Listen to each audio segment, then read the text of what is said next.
Berantul. Ada apa Caca? Oh. Ada apa? Apa? Ih Caca udah nih. Ada apa? Aku tak faham. Ada apa sumpah aku tak faham. Apa? Kat kaki apa? Tengoklah bodoh. Dah apa? Beli apa? Dah habis-habis yang ni. Aku dah pendek tak sampai. Okey. Jangan apa-apa. Oh, serius. Kau cepat je macam duduk elok. Dia rasa dia tinggi dia nampak. Duduk elok Abang. Duduk rakam. Ah ni sikit apa nah?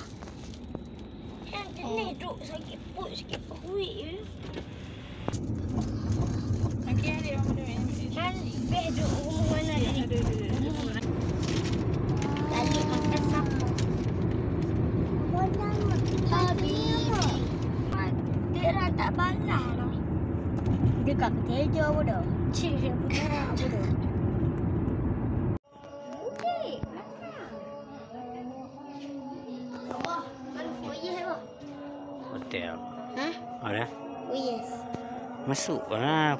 Adik mana? No.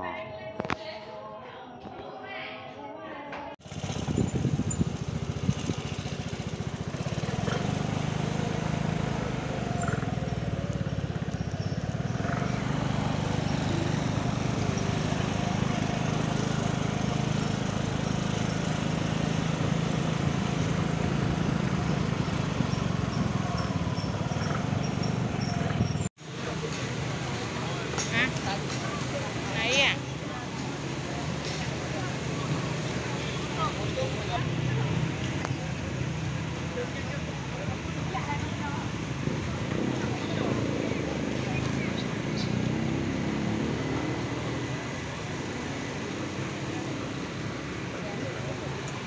Kereta.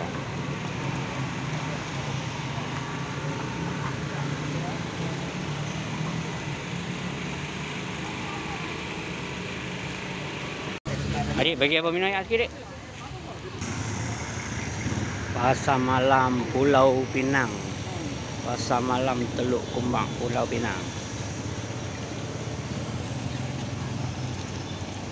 Ya.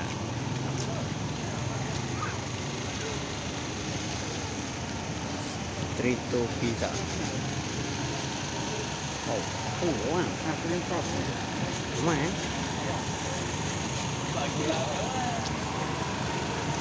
Oh, ini nampaknya menarik kedai ni. Pizza. Ha? Tak mau try?